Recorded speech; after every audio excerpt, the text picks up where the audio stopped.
Olá pessoal, tudo bem? Então nós vamos aqui agora dar continuidade ao nosso módulo de nutrição. Então vocês se lembram, a aula anterior foi relacionada com o sistema digestório.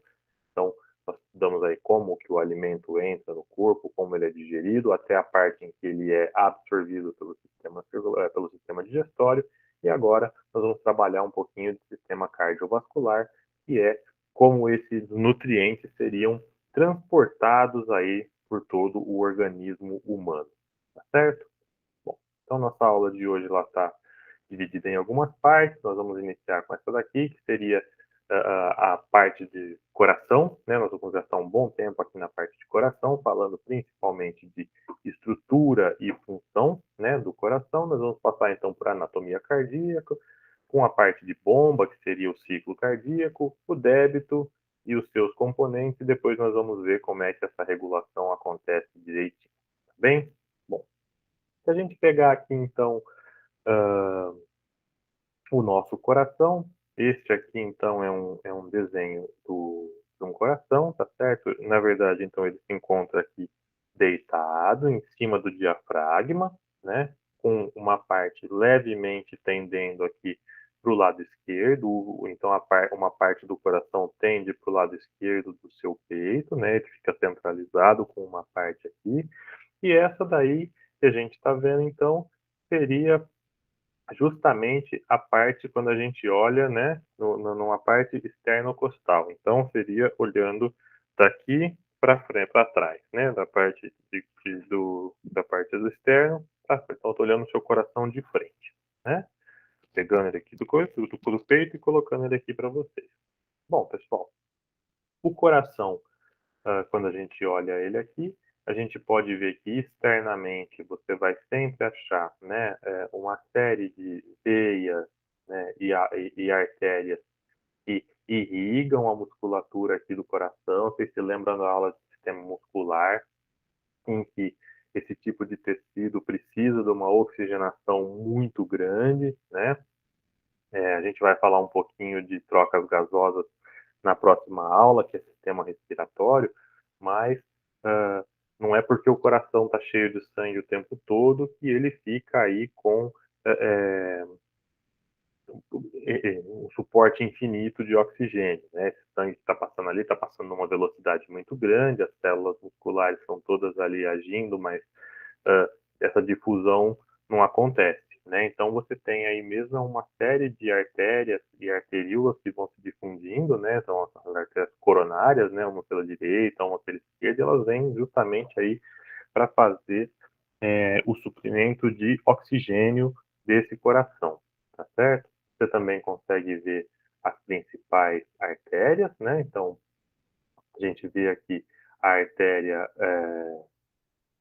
artéria aorta, né, a maior de todas aqui, e a sua artéria pulmonar. A artéria pulmonar que vai levar o sangue sem oxigênio do coração para a parte dos pulmões, e a artéria aorta que vai levar o sangue oxigenado já do coração para o resto do corpo, né? Ela já sai, então já vem aqui uma subdivisão, né? Uma que vem para o bráquio cefálico, então o que a aorta já sai daqui, já tem subdivisão que vem para o braço, né? Bráquio, cefálico, né? Você já pega o nome aí.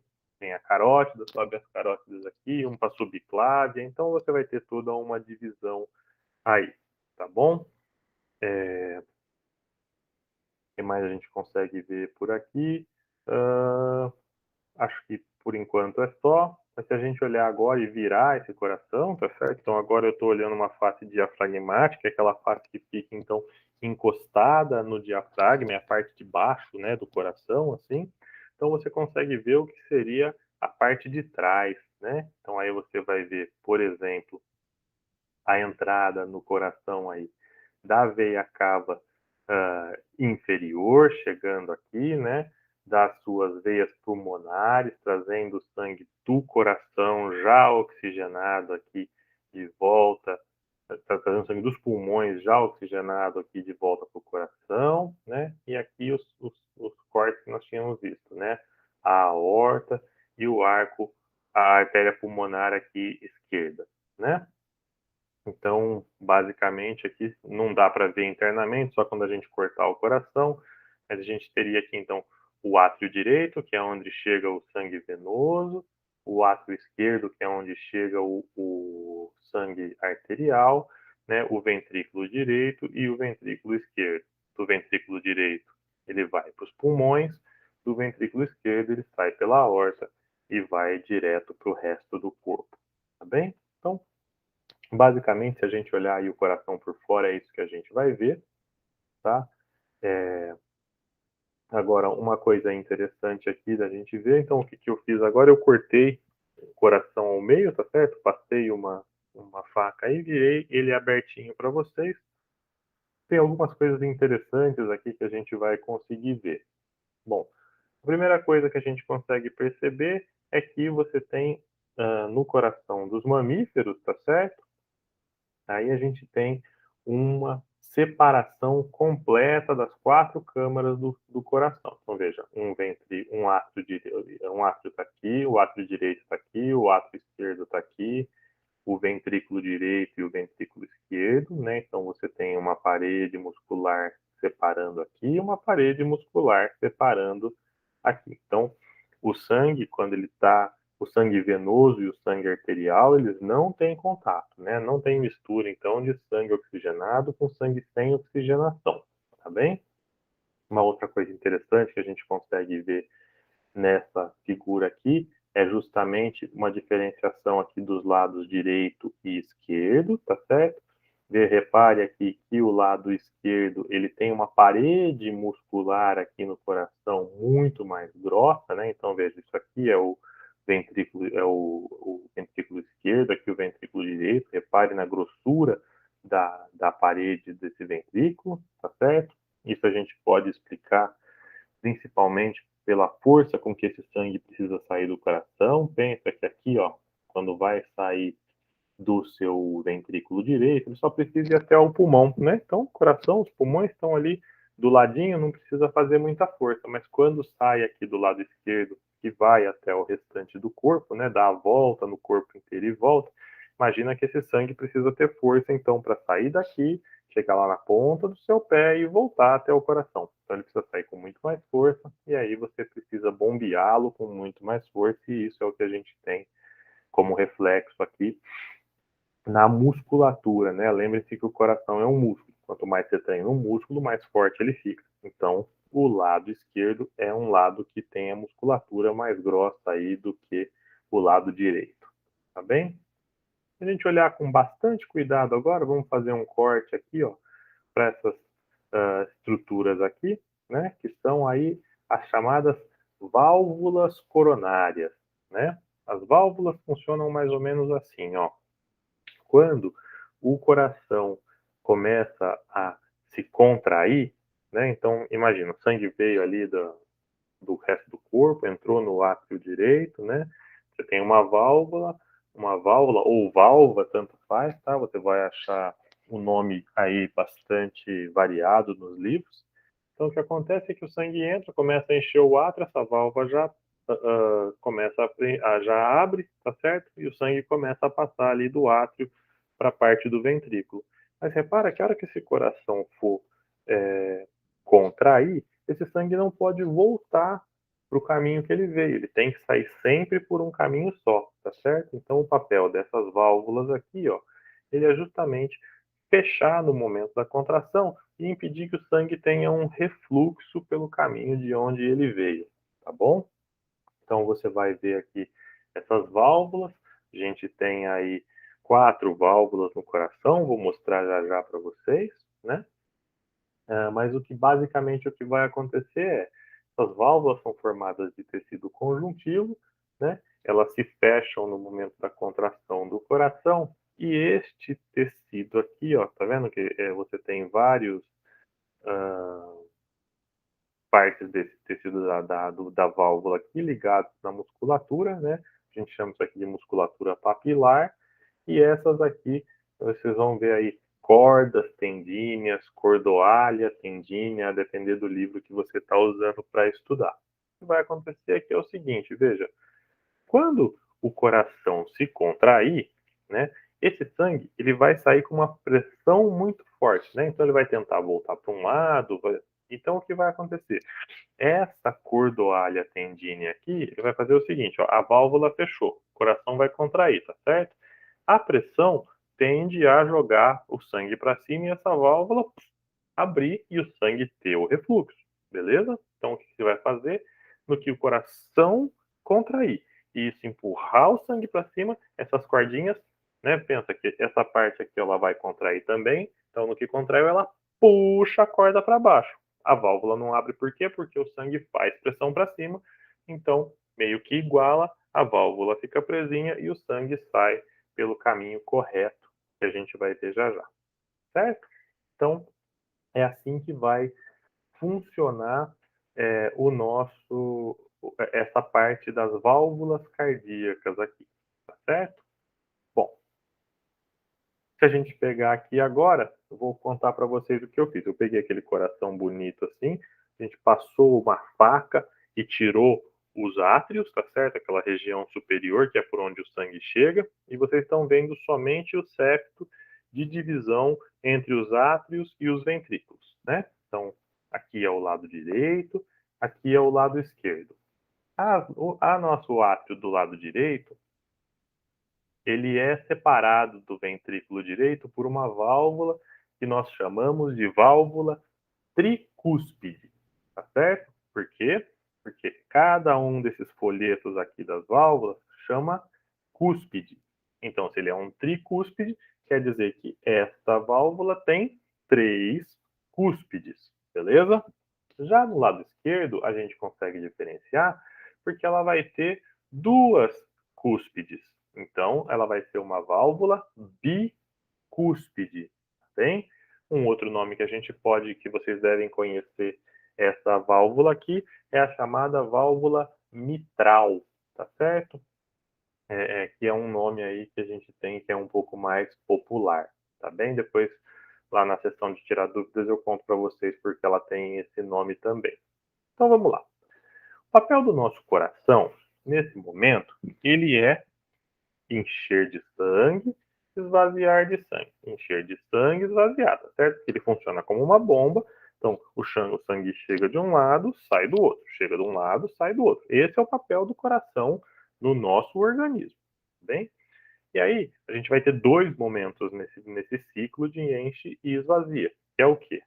Um momento de enchimento, que nós vamos chamar de diástole, e um momento de esvaziamento, que nós vamos chamar de sístole, tá certo? Então agora nós estamos olhando aqui como estão as nossas válvulas no momento em que o coração está se enchendo, tá bom? Então vamos lá. Como é que vai fazer?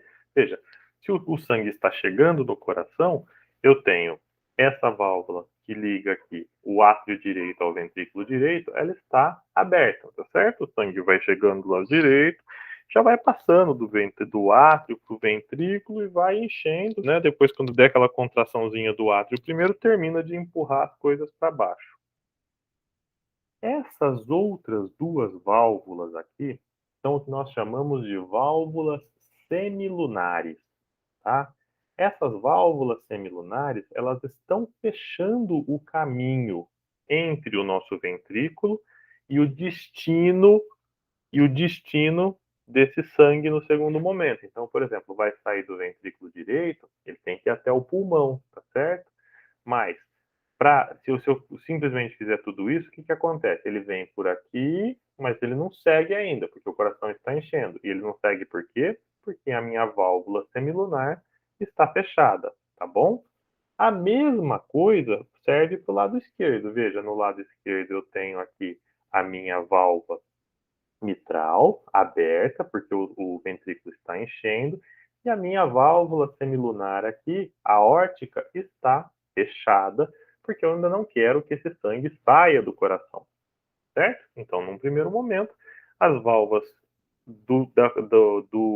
da ligação átrio-ventrículo estão abertas, porque o coração está enchendo, e as válvulas que permitem que o sangue saia do coração estão fechadas, beleza? Então, isso é no momento em que o coração está enchendo.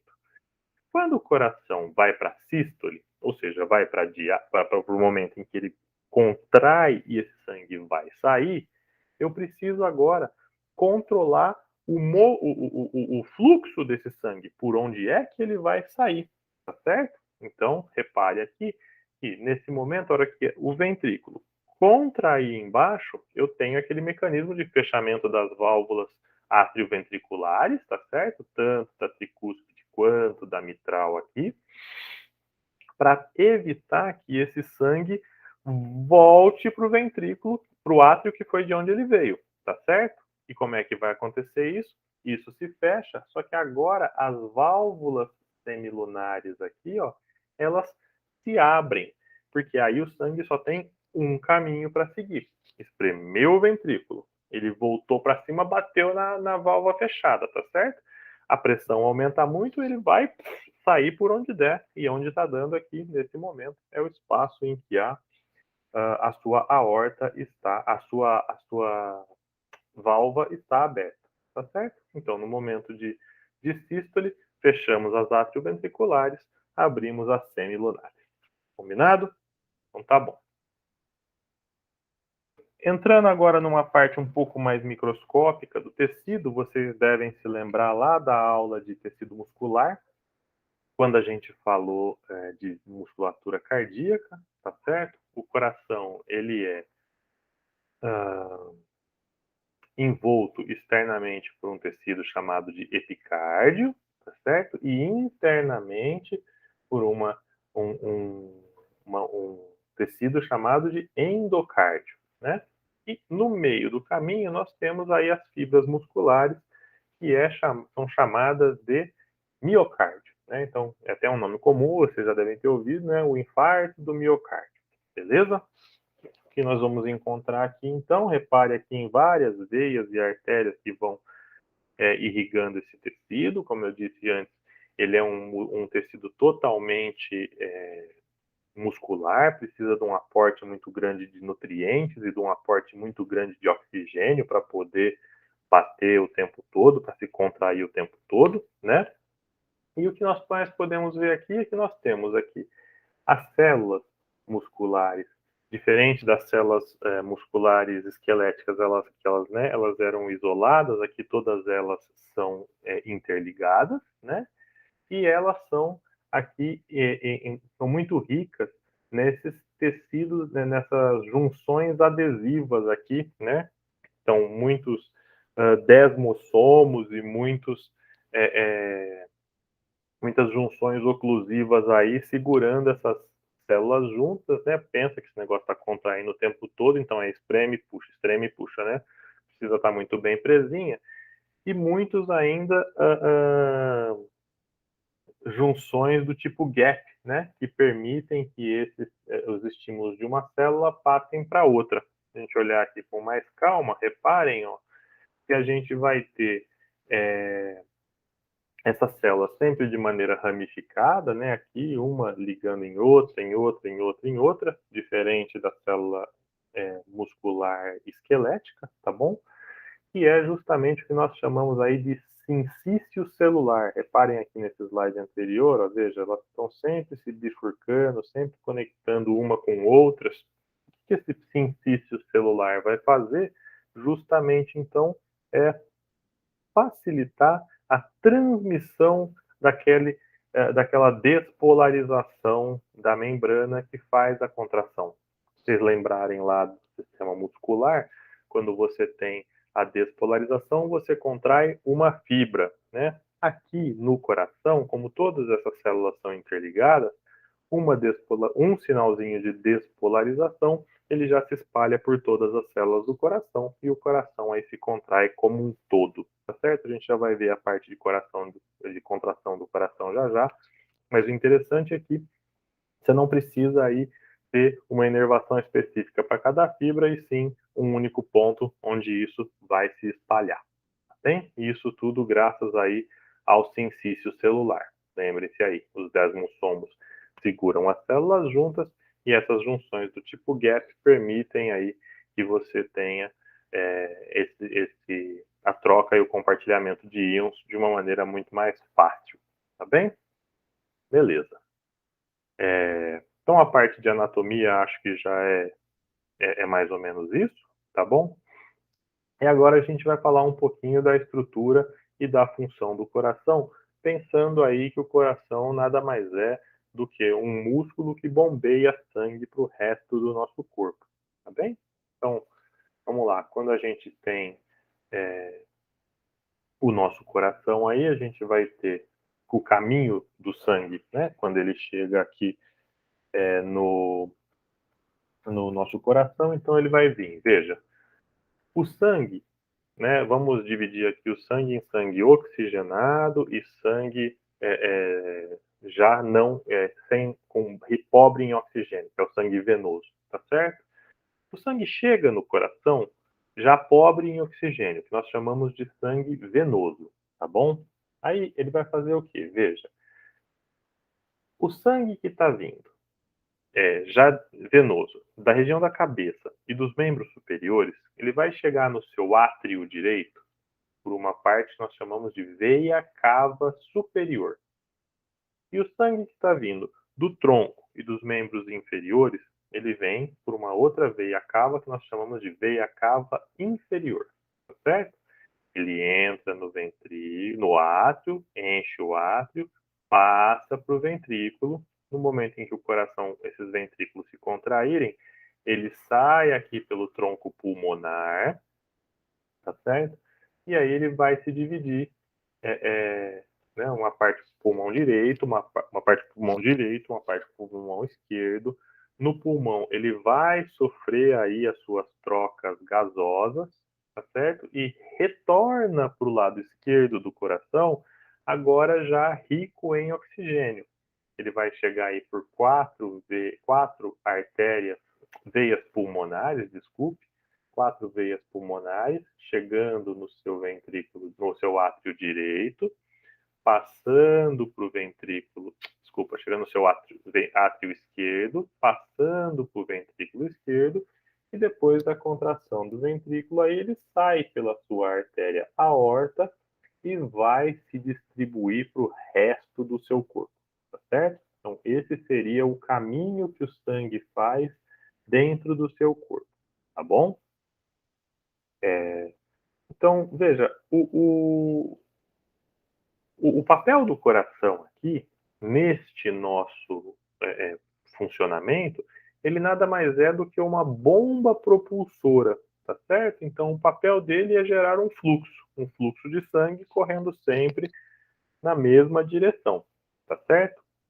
Ele é um fluxo que nós chamamos de um fluxo intermitente, né? O sangue não fica fluindo sem parar. Então, quando é que ele flui? Sempre que o coração bate, tá certo? Então ele sai, sai, sai. Então ele é uma coisa intermitente, embora. Então isso a gente percebe, né? Pelos batimentos cardíacos que você conta aqui quando você encosta nas suas artérias, pega aqui no pulso, né? Por aí vai. E isso tudo, veja, essa bomba propulsora que está gerando um fluxo, ela vai gerar uma coisa que nós chamamos de débito cardíaco. Tá? O que é o débito cardíaco? O débito cardíaco nós vamos entender como o volume de sangue que é ejetado pelo ventrículo esquerdo por unidade de tempo, tá certo? Então pensem no débito cardíaco sempre como aí é, na quantidade de sangue que sai ali do ventrículo. Então, sei lá, saem 7 litros de sangue por minuto. Vamos pensar numa coisa assim, tá bom? Isso seria o seu débito cardíaco. Não pense aí que é o quanto que o coração está devendo no banco, né? Bom, então, só para a gente ter em mente também que esse débito, né, assim como o fluxo, ele é um débito intermitente, porque você tem um momento de enchimento do coração que é a diástole e um momento de esvaziamento do coração que é a sístole, né? Então ali, enche, esvazia, enche, esvazia, enche, esvazia, enche, esvazia, e isso vai gerando esse ciclo intermitente, bem? Como que vai funcionar então? Pessoal, vamos lá. Ó, vamos começar aqui no ar.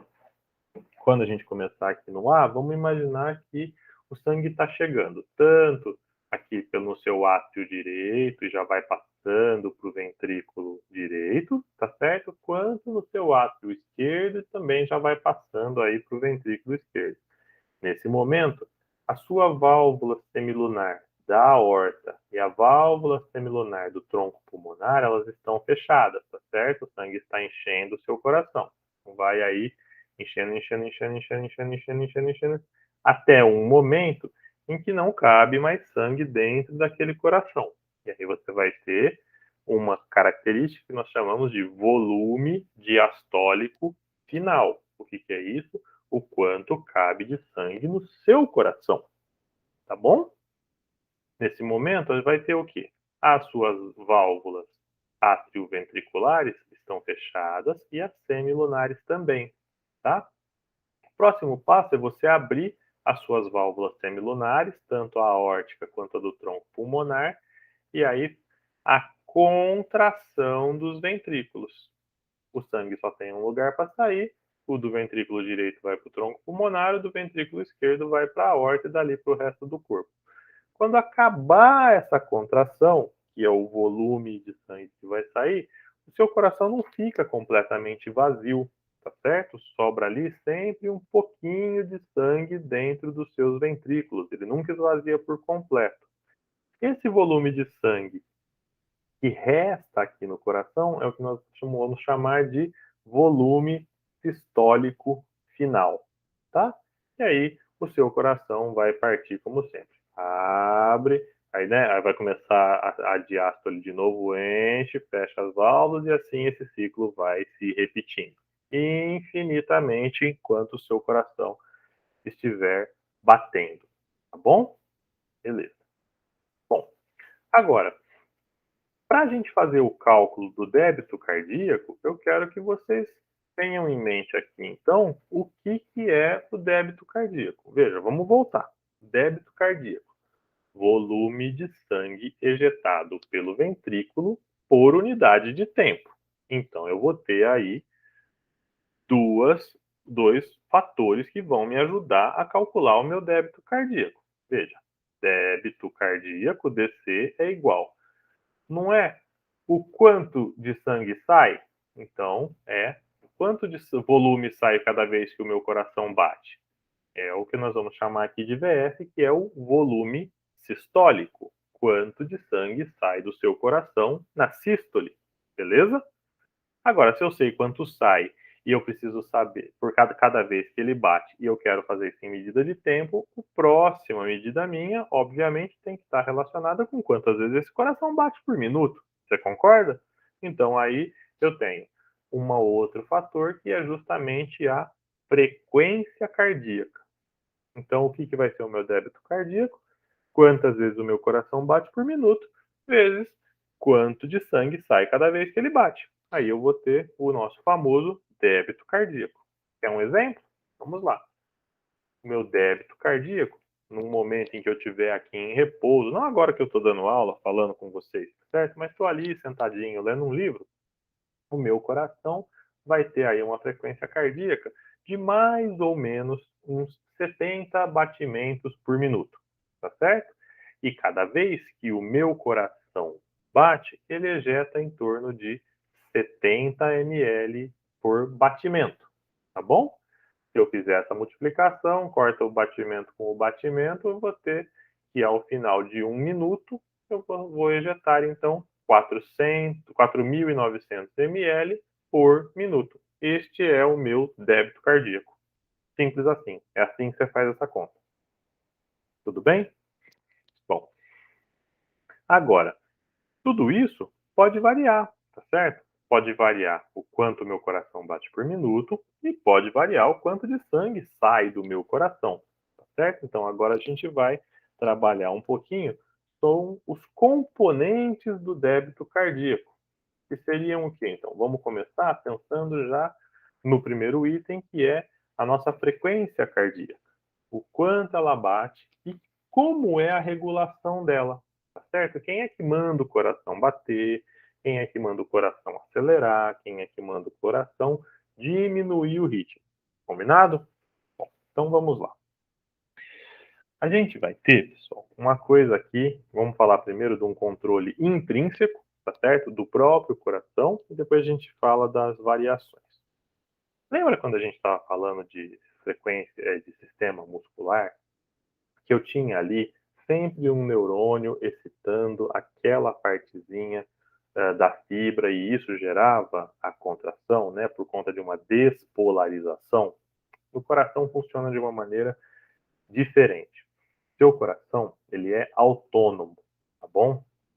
Então, nós vamos ter aqui, ó, perto aqui no seu ventrículo direito, pertinho aqui, desculpa, no seu átrio direito, pertinho aqui da onde a veia cava se insere, um grupamento de células diferenciadas, e nós vamos chamar isso de nó sinoatrial ou nódulo sinoatrial. Você vai achar isso também, tá bom? O que essas células vão fazer? Elas são especializadas em gerar aí uma despolarização. Elas geram um sinal elétrico que vai justamente causar a despolarização das células, que, por conta do nosso cincício celular, lembra lá atrás que a gente já falou, vai se espalhar por todo o coração, tá certo? Nós vamos ter ainda um, um um segundo nó aqui, um segundo nódulo, tá certo? Que fica entre os átrios e os ventrículos, que nós vamos chamar de nó átrio ventricular, tá certo? E a função desse nódulo átrio ventricular aqui é retardar um pouquinho a despolarização que está acontecendo nos átrios para depois passar ela para os ventrículos, tá certo? Porque pensa, esse negócio é muito rápido, é coisa de milissegundos, né? Então, se essa despolarização se espalhasse muito rápido, você ia ter o coração inteiro batendo de uma vez, e não é isso que a gente quer, né? A gente quer que primeiro ele bata o átrio, esvazie o sangue que está ali, depois bata o ventrículo, para você ter aí uma otimização da quantidade de sangue que sai e não apertar tudo de uma vez para o seu coração virar aí uma bomba, tá certo? Então, o que vai acontecer, basicamente, é o seu nó sinoatrial gera o sinal de despolarização, ele se espalha pelos átrios, né? Ele é captado aqui no seu nó átrio ventricular, sofre um retardo, e repare, o nó átrio ventricular, ele tem uma série de fibras aqui, ó, que nós vamos chamar de tronco átrio ventricular ou tronco de His, vocês vão achar também em alguns livros mais antigos, né? E vai até a base do coração, se ramifica nisso aqui que nós chamamos de fibras de Purkinje, tá? E ele vai fazer o quê? Aquela despolarização que estava aqui, ela é transmitida para os ventrículos através dessa estrutura. E aí o seu coração vai bater de baixo para cima, para você contrair os ventrículos e esse sangue sair para o caminho esperado, tá bom? Então veja lá, nós vamos ter aí o nó sinoatrial e o nó atrioventricular, que são importantes, o tronco de His e as fibras de Purkinje, tá bom? Então, quando a gente pensa assim, ó, um jeito mais fácil da gente gravar isso aqui é assim. O meu nó sinoatrial é que vai mandar no ritmo do meu coração. Quantas vezes ele se despolarizar por minuto é quantas vezes o meu coração vai bater por minuto. Tá? Então ele vai funcionar aí como um marca-passo natural. Muitas vezes quando as pessoas sofrem de arritmia aqui, é justamente essa estrutura que o marca-passo artificial substitui, tá certo? Você queima ali a célula do seu nó sinoatrial e substitui por um marca-passo artificial, tá? Então ele vai funcionar aí como um marca-passo que vai gerar o ritmo de contração. Lembre-se que esse nó atrioventricular vai fazer esse retardo no impulso, né? O feixe de His vai, então, trazer tanto para o lado direito quanto para o lado esquerdo aqui e distribuir esse sinal.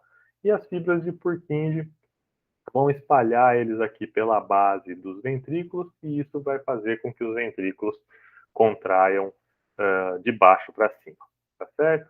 Aqui dá para a gente ter uma ideia. Então, vejam, o nó sinoatrial gera a despolarização, ela vai se espalhar aqui pelos átrios, tá certo?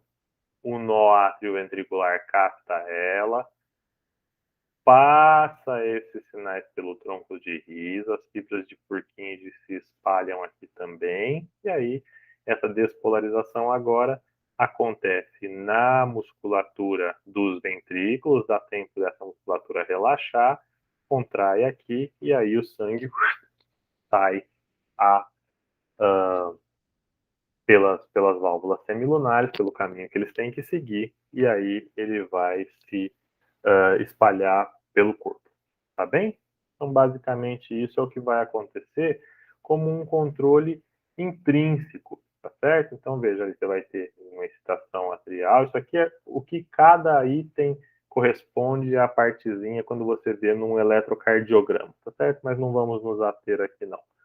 Então, esse finzinho é, né, a transmissão para cá e o pico de excitabilidade quando nós temos a excitação do ventrículo. Tá bom? Muito bem.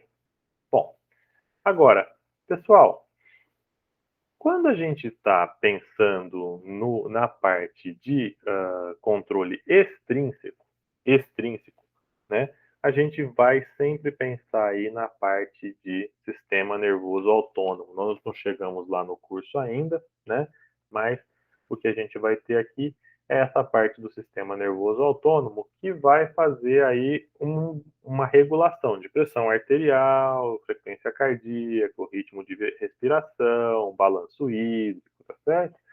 E a gente vai ter duas ramificações nesse sistema nervoso autônomo. Primeiro, o sistema nervoso simpático, tá? Que também é conhecido aí como sistema, você vai achar em alguns livros, né, de luta ou fuga, né? Então, é a hora que o bicho pegou, ou seja, tem que ter muita energia para brigar ou muita energia para fugir, então é o seu sistema nervoso simpático que está agindo, tá certo? Ou então você vai ter o seu sistema nervoso no modo mais ativado aí, um modo que nós chamamos de parasimpático, que é um modo de descanso e digestão, né? Acabou de comer, aquela bandejão gostoso ali, né? Dá aquela baixada no ânimo, porque acabou você não espera que você acabou de comer, você vai ter que brigar nem nada disso, né? Então você vai querer fazer aquela digestão, seu corpo dá aquela baixada, entra em ação aí o sistema parasimpático, tá certo? Seu corpo vai fazendo aí um balanço entre esses ramos autônomos, né? Mas ele pode fazer as regulações de acordo com a situação em que você se encontra, ele ativa um ou ativa o outro, independente aí da sua vontade, tá bem?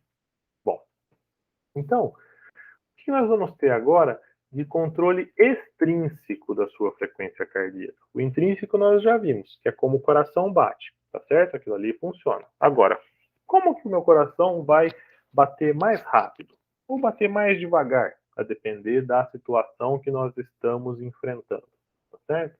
Veja, o nosso coração, ele é muito inervado, tanto por nervos do sistema parasimpático, que vai aqui principalmente inervar os nossos nódulos, tá certo? Tanto o nódulo sinoatrial quanto o nódulo atrioventricular. E nós vamos ter as cadeias simpáticas, né? Que são o nosso sistema de luta ou fuga, que vão aí inervar basicamente todo o coração, tá certo? Todo o coração ele recebe estímulos do sistema nervoso simpático, tá bom? Então,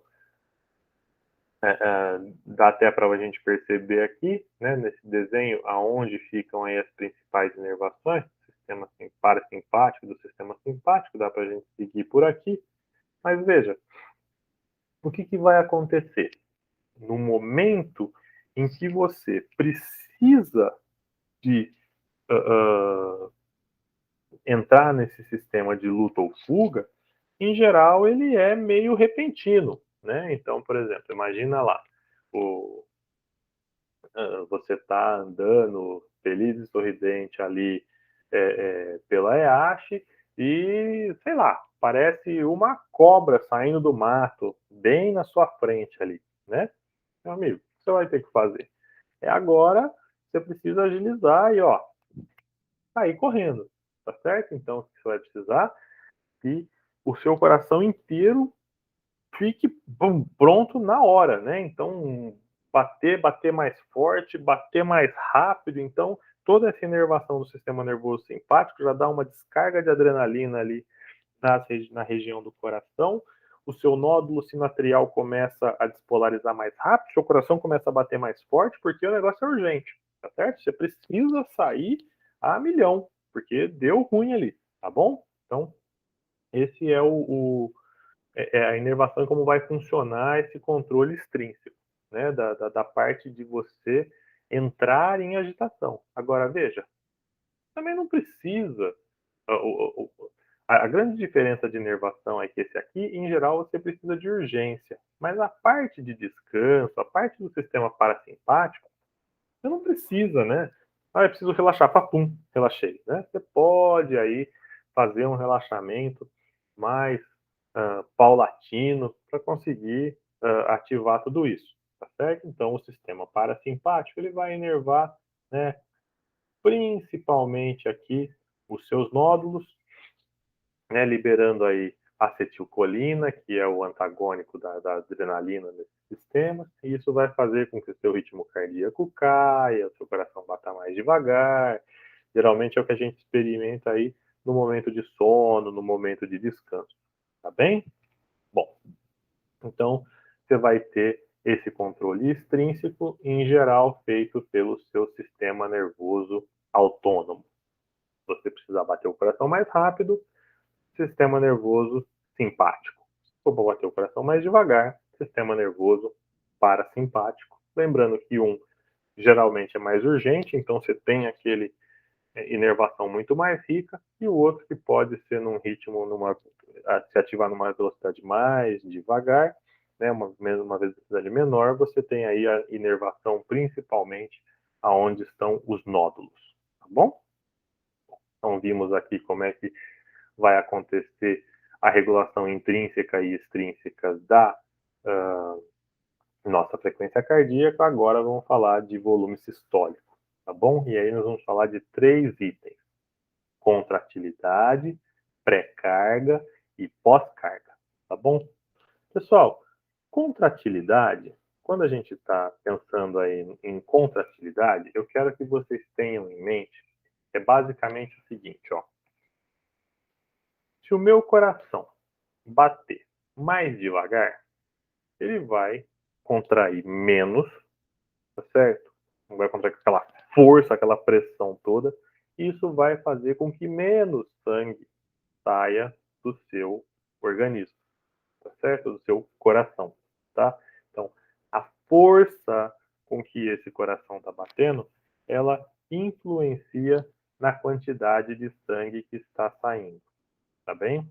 E aí eu quero agora que vocês tenham dois outros conceitos. Nós vamos chamar de pré-carga, que é o quanto de sangue entra no coração, o quanto de sangue chega do seu corpo para o coração, então, né, para você conseguir encher. Então, concorda comigo? Quanto mais sangue chegar, maior é a capacidade que você tem de jogar o sangue para fora. E o outro é a pós-carga. A pós-carga é o quanto de sangue você consegue jogar para fora no momento em que o coração bater, e isso tem a ver principalmente com o leito capilar, com o diâmetro dos vasos naquele momento, com quais arteríolas estão abertas e fechadas e tudo mais, tá bom? Então vamos lá. Se a gente pensar aqui na pré-carga, é justamente o quanto vai chegar. Então vamos seguir, vamos pensar o seguinte aqui, ó. Eu, Tiago, sedentário, não faço nada de exercício físico desde o comecinho da pandemia, e um atleta de carreira, tá certo? Um coração muito mais bem treinado, muito mais fôlego e tudo mais. No meu coração, muito provavelmente, cabe menos sangue do que num camarada como esse. Então, o que vai acontecer? Se eu pegar o meu volume diastólico final, lembra quando o seu coração está cheião, eu posso dizer aí que ele vai encher em torno de uns 130 ml de sangue. E E quando ele acabar de contrair, no meu volume sistólico final, vai sobrar aí uns 60 ml. Então, por vez que o meu coração bater, eu vou jogar 70 ml para fora, tá certo? Agora, pega o coração de um atleta. Se cabe mais sangue ali dentro, cabe nos 160 milímetros de volume diastólico final, e no volume sistólico sobram os mesmos 60 milímetros, por vez que o coração desse camarada bate, ele vai jogar 100 ml para fora, certo? Então, a quantidade de sangue que entra no coração, que cabe dentro do seu coração, ela é o que nós consideramos de pré-carga. Então, isso vai afetar diretamente o seu volume sistólico, tá bem? E isso varia de pessoa para pessoa, tá? Agora, veja, o pós-carga é o quanto de líquido vai conseguir sair do seu coração. Vai influenciar ali no seu volume sistólico final, tá certo? Isso está relacionado com o seu leito cardíaco. Como que isso vai funcionar? Quando a gente está, por exemplo, num dia quente, num dia em que você está precisando fazer muita troca de calor para manter a homeostase do seu corpo, em geral você vai ter aí uma dilatação do volume das artérias, né, a abertura de várias arteríolas e partes do leito capilar, então vai caber mais sangue no seu leito sanguíneo, no seu leito vascular aqui do seu corpo, tá certo? Em detrimento de quando você está num dia frio, que você precisa restringir a perda de calor, tá certo? Então as suas arteríolas elas tendem a ficar mais contraídas. Então, se o volume é menor, você consegue jogar menos sangue no, no seu leito capilar, no seu leito vascular ali, e isso influencia então também no quanto vai sair de sangue, tá certo? Influencia, então você tem a influência da pré-carga, que é quanto cabe, você também tem a influência da pós-carga, que é o quanto você consegue jogar para fora. Isso é influenciado pela pressão arterial e pela resistência vascular periférica, tá bem? Bom,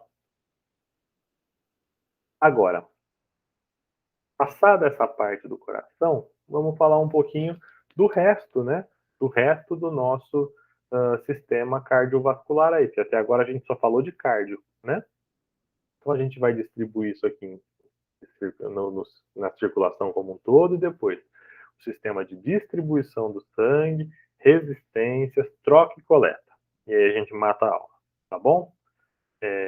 Quando a gente pensa aqui na parte de circulação, nós vamos ter dois tipos de circulação. Alguns livros vão chamar de circulação pequena e circulação grande, outros livros vão chamar de circulação cardíaca e circulação periférica, e outros livros vão chamar de circuito pulmonar e circuito sistêmico. Tá? Você vai achar todas essas variações por aí. Mas, basicamente, o que eu quero que vocês compreendam aqui é o seguinte: o sangue, ele retorna para o coração por veias, tá certo? A estrutura da veia é diferente da estrutura de uma artéria. A gente vai ver isso já já. Então, ele chega aqui. Quando ele chega no coração, todo o trajeto dele aqui, no lado direito do coração, ele é o que nós chamamos de um sangue rico em oxigênio, pobre em oxigênio e rico em dióxido de carbono, rico em gás carbônico, CO2. Ele vai sair por artérias aqui, né, pelas artérias pulmonares, ele vai até até os seus pulmões, as artérias vão se subdividir várias vezes até chegar em capilares. Esses capilares sanguíneos estão aqui, então, irrigando os alvéolos pulmonares. Esse sangue vai sofrer uma troca gasosa, você vai ter a saída do gás carbônico, a entrada do oxigênio no sangue, e esse sangue retorna aqui ao coração rico em oxigênio. Então, este circuito saiu do coração, foi aos pulmões, voltou ao coração, é pequena circulação, circulação, circuito pulmonar, né? Todos aqueles nomes que a gente já disse. Agora, um segundo circuito é quando esse coração chega do lado esquerdo e sai do lado esquerdo ao resto do corpo. Este sangue, ele é o inverso do outro. Ele é rico em oxigênio e pobre em gás carbônico. Conforme ele passa pelo organismo, ele vai sofrer essa troca, né, nos capilares lá no resto do seu organismo, vai sofrer essa troca. O oxigênio sai do sangue e vai para as células, o gás carbônico sai das células e vai para o sangue. A gente vai ver na próxima aula como.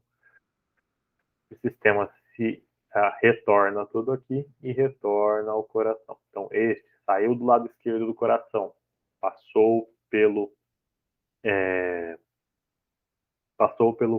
tecidos do corpo, retornou ao coração, é o que nós chamamos de circulação sistêmica, certo? Ou periférica. Beleza? Então tá bom. Próximo passo aqui, a gente já só para a gente pensar aqui como é que vai funcionar, né? Então imagine aqui o sangue chegando do lado direito do coração, ele vem azulzinho aqui é o sangue pobre em oxigênio, vermelhinho é o sangue rico em oxigênio, né? Ele vem aqui, entra no lado direito do corpo, no lado direito do coração pelo átrio, passa para o ventrículo, sai aqui, vai aos pulmões, é oxigenado, volta para o lado esquerdo, vai para o ventrículo esquerdo, sai pela artéria aorta, vai até os tecidos sistêmicos, sofre outra troca gasosa e essa circulação vai acontecendo, né, indefinidamente enquanto o coração estiver batendo e você estiver respirando. Bem? Bom, agora a gente vai ter então aqui, eu queria que vocês entendessem algumas coisas, né? Então, saindo aqui pela nossa artéria, a gente vai ter uma diferença estrutural na grossura dos tecidos, na espessura dos tecidos que formam aqui as artérias, mas o importante é que ela vai se subdividir algumas vezes, né? Então você vai ter aí uma região muscular muito mais forte aqui no entorno das artérias, a gente já vai ver o porquê, né? Mas você vai ter sempre uma camada de endotélio, algumas túnicas, a gente vai ver com calma, mas essas subdivisões elas vão acontecer até você chegar a um capilar. E o capilar é só uma única camadinha de células que é para facilitar a difusão dos gases e dos nutrientes, tá certo? Depois eles começam a se juntar, formar veias, vasos maiores, até a gente cair aí nas nossas veias, tá? Como é que isso vai funcionar então? Vamos lá. Inicialmente a gente vai ter um sistema de distribuição. O sistema de distribuição do sangue, ele é formado aí principalmente pela artéria aorta até as suas outras artérias menores. Então esses grandes caminhos por onde o sangue percorre, eles vão ser simplesmente aí como se fossem grandes avenidas para esse sangue chegar nas diferentes partes do corpo, tá certo? A maior artéria que nós vamos ter é a artéria aorta, ela vai ter aí um diâmetro de 25 milímetros, ou seja, 2,5 centímetros de diâmetro, tá? E uma espessura de 2 milímetros. Se você for pegar aqui, ela tem um tecido fibroso externo bastante grosso, né, para você dar conta de sentir. Imagina, o sangue sai ali do coração com toda aquela pressão. Imagina a pressão que isso não acontece, que não é dentro dessa artéria, tá certo? Então você tem um tecido fibroso ali fora dando uma resistência para essa artéria aguentar, uma camadinha de musculatura lisa, uma camada de tecido elástico na sequência. E esse tecido elástico ele é importante, né, porque imagina quando você conta aqui os batimentos cardíacos botando a mão na aorta, justamente que a sua artéria também está pulsando, e ela está pulsando na mesma frequência que o seu coração está batendo, tá certo? O fluxo de sangue passa, né? E aí por dentro aquela camada simples de células do endotélio. A aorta vai se subdividir até chegar nas artérias menores, então você vai ter aí mais ou menos um diâmetro delas de 4 milímetros, então mais ou menos meio centímetro, né? Mas veja, ainda bastante espessa, 1 milímetro de espessura. E a diferença é que você vai ter aqui um tecido de musculatura lisa muito mais intenso nessas artérias, porque elas também vão aí ajudar na contração para que esse sangue continue o seu fluxo, tá certo? Você vai perceber esse fluxo, ele é pulsátil, né? A história da gente contar aqui os batimentos cardíacos botando a mão nas artérias, porque quando esse sangue sai do coração, ele sai e dá aquela enchida, né? Aquele volume de sangue chega, ele dá aquela enchida, aquela aumentada no volume da sua artéria. Então, o que você vai ter aí é o que nós chamamos de um fluxo pulsátil, né? Quando a pressão dentro da sua artéria aí, no momento em que de sístole, né, de contração do coração, ela vai chegar até 120 milímetros de mercúrio, mais ou menos, e no momento em que o coração está relaxando, essa pressão vai cair para mais ou menos uns 80 milímetros de mercúrio. É o famoso 12 por 8 quando você mede a pressão, tá certo? Que na verdade 12 por 8 é só uma simplificação. O correto seria você falar 120 por 80, porque nós estamos medindo em milímetros de mercúrio, tá bem? Mas é isso que vai ter. Então esse é o nosso sistema de distribuição. A artéria aorta e aí as outras artérias de menor calibre, tá? Agora nós vamos ter aqui o que nós chamamos de um sistema de resistência, que são as arteríolas e as arteríolas terminais, ou seja, o último passo antes do seu organismo poder fazer a troca de nutrientes, gases e tudo mais, tá bem? E o que vai acontecer? Veja, esse sistema aqui de resistência é porque é ele que vai regular o fluxo de sangue para os diferentes tecidos para que isso possa acontecer as trocas ou não. Nutrientes, de calor, seja lá o que for. Já percebeu que num dia muito frio, seus pés ficam gelados? Por quê? Porque você não pode estar se dando ao luxo nesse momento de trocar calor. Então, o que você faz? Você restringe o fluxo sanguíneo para as extremidades corporais, mãos, orelhas, pés, né? Fica tudo gelado. Como que você faz isso? Você acaba contraindo a musculatura lisa dessas arteríolas e aí você diminui o fluxo sanguíneo para determinadas áreas, né? Então assim que você direciona o sangue para lá, para cá, para lá e para cá no seu corpo. Então acontece tanto nas arteríolas quanto nas arteríolas terminais, que são o último passo ali antes de chegar nos capilares, que é o que nós conhecemos aí como sistema de troca, tá certo? Os capilares, então, você vem, né? Tem aqui as arteríolas terminais passando aqui no meio, e para cada uma desses fluxos de esfíncteres, você vai de capilares, você vai ter esses esfíncteres aqui que permitem ou não que o sangue venha para determinada área do tecido, né? Se eles estiverem abertos, você irriga tudo, se eles estiverem fechados, o sangue passa aqui, obrigado, tchau, né? Da arteríola para a vênula e a gente diminui a irrigação deste tecido, tá bom? Mas o importante, gente, é o seguinte, veja, quando a gente vai pensar no capilar, é onde toda a troca acontece. Troca de nutriente, troca gasosa e tudo mais. Se você cortar ali um capilar, ele tem uma membrana basal e uma única camada de células, tá certo? Então, veja, ele vai ter 8 micrômetros de diâmetro e meio micrômetro de espessura, uma única célula. E o mais interessante é que quando esse sangue está passando aqui pelo seu capilar, ele é tão pequenininho que as suas hemácias passam uma atrás da outra, em fila indiana, certo? Então isso vai permitir que elas passem devagar o suficiente para que as coisas boas que estão no sangue vão, os nutrientes, o oxigênio vão até as células e as coisas mais tóxicas que estão sendo produzidas pelo metabolismo celular passem para a corrente sanguínea para poder ser filtrada no rim, excretada no pulmão e por aí vai. Tá bom?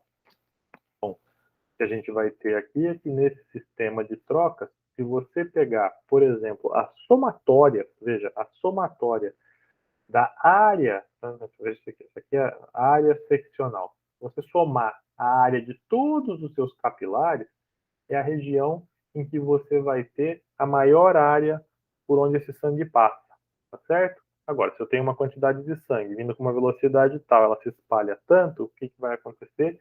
A velocidade do sangue, que é essa linha aqui, ó, ela vai ser aqui nos capilares a menor possível. Então, é onde esse tipo de troca acontece. e depois você vai ter aí um aumento de novo dessa velocidade, conforme esses vasinhos vão se juntando, né, o volume sanguíneo vai tendo que passar por vasos cada vez onde a área seccional é menor, isso vai fazer com que o sangue ganhe velocidade de novo e retorne aí ao coração. E aqui nós vamos ter a artéria aorta, as grandes artérias, as pequenas artérias, arteríolas, capilares, vênulas, veias pequenas, grandes veias, veia cava, tá bom? Então é assim que a gente lê esse mapa. A pressão sanguínea ela vai caindo conforme vai passando pelo seu sistema sanguíneo, tá certo? Até que ele volta para o coração com a menor pressão possível, porque já foi perdendo, né, ao longo do tempo. E acho que já por aqui já está bem. Tá bom? Então, mas o que é importante aqui é que, como você tem a maior área seccional e a menor velocidade, e somente uma camada de células separando, né, o sangue do resto da coisa, é aí que você vai ter toda a troca gasosa, tá bem?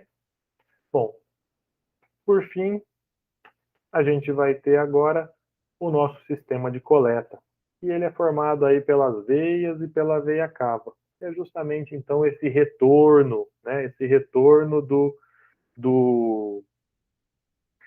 sangue, depois de trocar os nutrientes, até o seu coração, tá bom? Repare aí que a veia cava ela tem um diâmetro maior do que a aorta, lembra? A aorta era 25, a veia cava é em torno de 30, mas ela é menos espessa, porque o sangue aqui ele está voltando com uma menor pressão, né? Tanto que o tecido fibroso aqui ele nem precisa ser tão forte quanto era lá na aorta. O importante é que, veja, ela precisa ter mais musculatura lisa do que tinha a aorta, que a aorta só precisava segurar aquela pressão toda, e ela aqui já tem ainda que ser um pouquinho pulsátil para fazer com que esse sangue retorne aí para dentro do coração, tá bem? Camadas aqui. E o que vai acontecer é que, além disso, esse sistema ele é um sistema de baixa pressão. Então, veja, as veias estão sempre aqui, ó, vênulas em baixa pressão, mas em compensação é onde tem a maior volume sanguíneo, tá bom? Então, aí eles são o nosso, esse sistema de veias pequenas e veias maiores aqui, é o que nós vamos ter aí como sistema de guarda de volume sanguíneo, tá bem? Bom, e só para finalizar aqui, o que nós vamos ter ainda é que essa musculatura das veias aqui, elas contam com essas estruturas de válvula aqui também, e essas válvulas vão funcionar da seguinte maneira, né? Pensa lá, o sangue foi até lá no seu pé, e ele precisa subir agora. Para subir, é contra a gravidade, tá certo? Então, essas veias, elas estão, em geral, elas passam aí mais próximas de musculatura esquelética, né? E o próprio fato de você se movimentar, andar, mexer as pernas, a contração dessa musculatura esquelética pressiona as veias e joga o sangue para cima. Só que o que acontece? Esse sangue das veias aqui, as suas veias, ela vai ter essas chamadas válvulas aqui, né? Que elas abrem para o sangue passar para cima, mas elas fecham para o sangue voltar, né? Então, a musculatura contraiu, dá aquela apertada na veia, o sangue sobe, a válvula fecha, ele pega. E assim vai, né? Fazendo todo esse controle aí da bomba e com o auxílio da musculatura esquelética, para que esse sangue retorne ao coração e todo esse ciclo comece novamente. Tá bom? Bom, pessoal, da nossa aulinha de sistema cardiovascular era isso. E então, nós nos vemos na próxima aula, já para a gente falar de sistema respiratório. Tá bem? Um abraço e até a próxima.